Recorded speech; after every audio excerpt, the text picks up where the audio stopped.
बिस्मिल्लाहिर्रहमानिर्रहीम। अस्सलाम वालेकुम दोस्तों, उम्मीद है आप खैरियत से होंगे। 10वां रमज़ान आपको बहुत बहुत मुबारक हो। दोस्तों, पाकिस्तान में गैर एलानिया मार्शल लॉ लग चुका है, इसका ऐलान हो चुका है।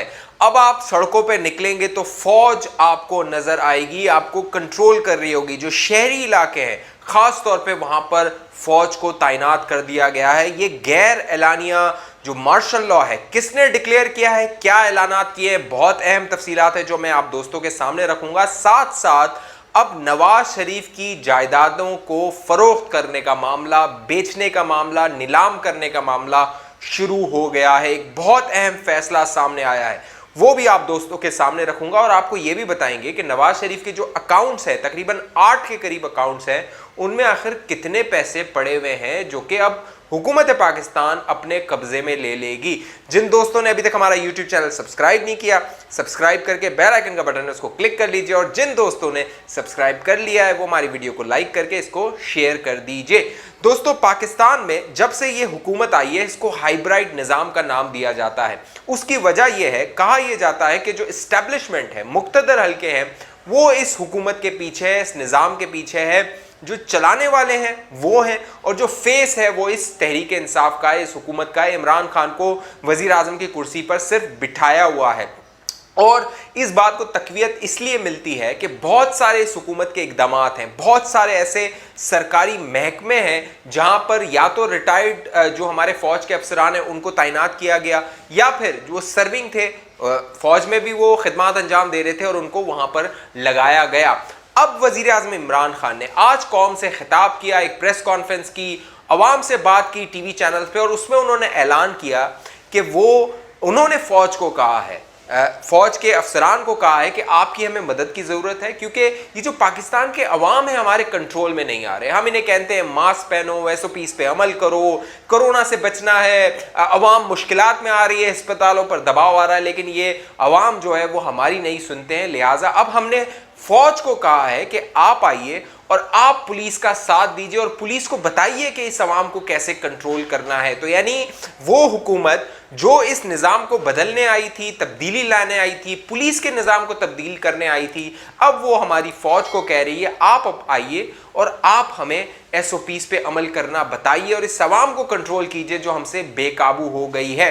ये एक बहुत बड़ी नाकामी है जिसका एतराफ़ किया है आज वज़ीर आज़म इमरान खान साहब ने, और फौज को एक बार फिर सिविलियन मामलात में बुलाकर उन्होंने इस बात को तस्लीम किया है कि ये जो सिविलियन हुकूमत है न सिर्फ कमज़ोर है बल्कि नालायक है और नाअहल है कि इनसे SOPs पर अमल दरामद भी नहीं करवाया जा सकता। अगर अवाम नहीं मानते हैं तो क्या फौज के खौफ से अवाम मानना शुरू कर देंगे या फौज की मोहब्बत में SOPs पर अमल दरामद करना शुरू कर देंगे? क्या कहना चाह रहे हैं वज़ीर आज़म इमरान खान? क्यों फौज को इन मामलात में वो घुसा रहे हैं, फौज को इन मामलात में वो ला रहे हैं? ये कोई पहली बार नहीं है कि वज़ीर आज़म इमरान खान ने फौज के सिपाहियों से या फौज के अफसरान से गुजारिश की हो, दरख्वास्त की हो कि वो उनकी मदद के लिए आएँ, उनकी नाअहली को कम करने के लिए आएँ, या फिर उनसे जो नहीं हो पा रहा, जो कि सिविलियन हुकूमत का काम है, वो करने के लिए आएँ। आपको याद होगा कराची में सैलाब आया था, बाकायदा इतनी बारिश हुई थी कि फौज को बुलाया गया था कि वो आए और यहाँ के कराची के नाले साफ करे। बारिश होती है, बरसात होती है, तूफान होता है, ज़लज़ला होता है, हर चीज़ में फौज की खदमात हासिल की जाती हैं। जब नागहानी आफत हो तो बिल्कुल फौज की खदमात हासिल करनी चाहिए, लेकिन अब कोरोना के जो SOPs हैं उन पर अमल दरामद के लिए भी अगर फौज को बुलाया जा रहा है तो ये निज़ाम कितना कमज़ोर हो चुका है इसका आप अंदाज़ा लगाइए। चीनी की कीमतें कंट्रोल नहीं हो रही थी तो एक मौसूफ ने, जो MNA है इनके तहरीक इंसाफ के, उन्होंने यहाँ तक कहा था कि चीनी की कीमतों पर अमल करवाने के लिए, उसे कम करवाने के लिए भी फौज को बुलाया जाए, कीमतों को, महंगाई को और काबू पाने के लिए फौज को बुलाया जाए। तो ये हर काम के लिए जो हमारी इस्टेब्लिशमेंट है, फौज है, हमारे जो सिपाही हैं जो कि इस बॉर्डर, जो कि सरहदें उनके रखवाले के, उनके मुहाफिज हैं, उन्हें लाया जाता है और अपना जो नाअहली है उसको पूरा करने की कोशिश की जाती है। साथ साथ जो ये हुकूमत है, इसने बहुत सारे ऐसे फौज के अफसरान को मुख्तलिफ पोजीशंस पर तैनात किया जो कि सिविलियन हुकूमत का काम था। जो 2019 में मामला हुआ चाइना इकनॉमिक पाकिस्तान कॉरिडोर, उसके जो चेयरमैन बनाए गए वो आसिम सलीम बाजवा थे, जिनके बारे में बाद में स्कैंडल भी आया। पापा जोन्स वाला जो पूरा मामला था वो पूरा एक बहुत बड़ा बिलियंस ऑफ डॉलर का स्कैंडल है, लेकिन उसकी तहकीकात नहीं हुई। लेकिन अब भी वो चाइना पाकिस्तान इकनॉमिक कॉरिडोर के सरबराह हैं, चेयरमैन हैं, लेकिन अब चाइना पाकिस्तान इकोनॉमिक कॉरिडोर उस रफ्तार से नहीं बढ़ रहा जिसलिए पिछली हुकूमत में जो बढ़ रहा था उस पर काम हो रहा था। बहुत सारे ऐसे महकमे हैं पीआईए में, जो अरशद मलिक साहब हैं उन्हें लाया गया, बाकायदा वो एयरफोर्स में थे, सर्विंग ऑफिसर थे, जब उन्हें तैनात किया गया, सरबरा बनाया गया पाकिस्तान इंटरनेशनल एयरलाइन का, वहाँ पर भी ये हुकूमत नालायक नाकाम हुई कि किसी सिविलियन को लेकर आती और उसे जो है वो सरबरा बनाती। फिर जो यहाँ तक जो पीटीए है, पाकिस्तान टेलीकम्युनिकेशन अथॉरिटी, उसके जो सरबराह हैं वो भी एक साबिक मेजर साहब हैं, वो वहाँ पर जो है वो खिदमात अंजाम दे रहे हैं, मेजर अजीम बाजवा साहब। साथ साथ स्पार्को की जो वहाँ पर जो महकमा है वहाँ पर जो है वो एक साबिक फौजी अफसर को तैनात किया हुआ है। नादरा का जो महकमा है वहाँ पर जो है वो एक साबिक फौजी को लगाया गया, तो इस्लामाबाद हाई कोर्ट ने उसका नोटिस लिया और वो मामला आगे बढ़ा। तो ये बहुत सारे ऐसे सिविलियन महकमे हैं जिन पर जो हमारे फौजी अफसरान हैं उनको लाकर लगाया गया, क्योंकि इनको ये लगता था कि ये उसको नहीं चला सकते हैं, इस निज़ाम को नहीं चला सकते, उन इदारों को नहीं चला सकते हैं। हालांकि वज़ीर आज़म इमरान खान जब इक़्तिदार में नहीं आए थे तो वो ये कहते थे कि उनके पास एक टीम तैयार है, बस उन्होंने आना है, उन लोगों को तैनात करना है, उन लोगों को लगाना है और पाकिस्तान ने तरक्की करना शुरू कर देनी है, पाकिस्तान ने सोना उगलना शुरू कर देना है। लेकिन अब जब इनसे पूछा जाता है कि कहाँ है वो तब्दीली, कहाँ है वो वादे जिन पर अमल होना था, तो ये जो हमारे फौजी सिपाही हैं फौज को ये आगे कर देते हैं ताकि सारी बदनामी जो है वो इस इदारे की हो, उस पर मलबा जाए, क्योंकि ये हुकूमत नालायक है और अपनी कोताहियों का जो जिम्मेदार है वो हमेशा किसी को जिम्मेदार ठहराती रही है। चाहे चीनी की कीमतें ऊपर चली जाएं तो इमरान खान साहब कहते हैं एक माफिया है जो जिसने कीमतें बढ़ा दी हैं, अब वो कौन माफिया है वो आज तक नहीं आई। फिर एक टाइगर फोर्स बना दी थी, उसे मैदान में उतार दिया था कि जी वो कीमतों को कंट्रोल करेगी, वो कहाँ गई उसका आज तक नहीं पता है। तो इस तरह के बेशुमार मामलात हैं जिसमें वज़ीर आज़म इमरान खान की जो टीम है, वज़ीर आज़म इमरान खान की जो काबीना है, वज़ीर आज़म इमरान खान के जो मुशीर हैं वो बुरी तरह नाकाम हुए हैं, फेल हुए हैं और अब जो कोरोना की सूरत हाल है वो बेकाबू हो रही है, तो उस पर भी अमल दरामद के लिए फ़ौज को बुला लिया गया है सड़कों पर। अब अवाम को फ़ौज कंट्रोल करेगी। आज वज़ीर आज़म इमरान खान का कहना था कि हम भारत से जो है वो वैक्सीन लाने का सोच रहे थे, लेकिन भारत में केसेस बढ़ गए क्योंकि भारत खुद ही प्रोड्यूस कर रहा है वैक्सीन को। हमने चाइना को कहा कुछ वैक्सीन हमें दे दो, दुनिया के मुख्तलिफ ममालिक को कहा कुछ वैक्सीन हमें दे दो। तो ये हुकूमत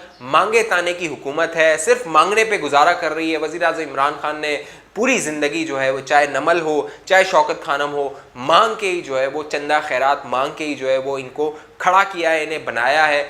आज तक वज़ीर आज़म इमरान खान ने अपना बनी गाला का किचन नहीं चलाया, जो कि मैं कहता रहता हूँ वो मुल्क को कैसे चला सकते हैं। लेकिन अब इस्लामाबाद हाई कोर्ट ने, जो इस्लामाबाद की एहतसाब अदालत है, उसने एक फ़ैसला जारी किया है और बड़ा दिलचस्प फ़ैसला है।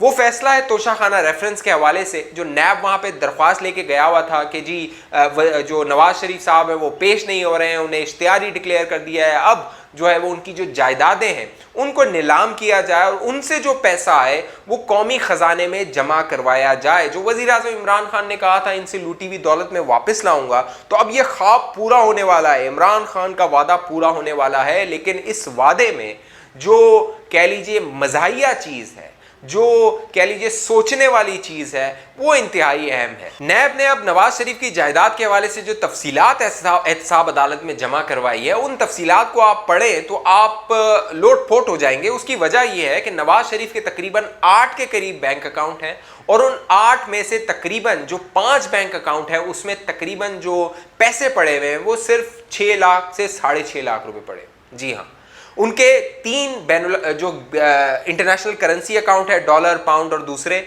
उनमें तकरीबन जो है वो एक अकाउंट में $500 है, एक में जो है वो कुछ 650, 500, 550, 600 जो है वो यूरो है। तो ये सूरत हाल है, ये वो कौमी ख़जाने की लूटी हुई दौलत है जो अब नैब ने रिकवर कर ली और उसे नीलाम किया जाएगा। अगले 60 दिनों में ये टास्क दिया गया है एहतसाब अदालत ने कि अगले 60 दिनों में जो नवाज शरीफ साहब है उनकी जायदादों को नीलाम किया जाए और सारा पैसा जो है वो कौमी खजाने में जमा करवाया जाए। अब ये प्रोपेगेंडा करेंगे, झूठ बोलेंगे कि हमने लूटी हुई दौलत वापस ले आए। अगर लूटी हुई दौलत वापस ले आए तो उसकी कोरोना की वैक्सीन मंगवाइए अवाम के लिए, और नवाज शरीफ की जो लूटी हुई दौलत का पैसा अब आपको मिल गया है उससे अवाम के लिए कोरोना की वैक्सीन मंगवाकर अवाम को कोरोना की वैक्सीन लगवाइए और कोरोना से जान छुटवाइए, ताकि फ़ौज को आपको ना बुलाना पड़े कि अवाम को कंट्रोल कीजिए और उन्हें बताइए कि SOPs पर कैसे अमल दरामद होता है। इस हवाले से आप दोस्तों की क्या राय है नीचे कमेंट कीजिए। अभी तक आपने हमारा YouTube चैनल सब्सक्राइब नहीं किया, सब्सक्राइब करके बेल आइकन का बटन है उसको क्लिक कीजिए ताकि आपको नोटिफिकेशन मिलता रहे, आप बाखबर रहे।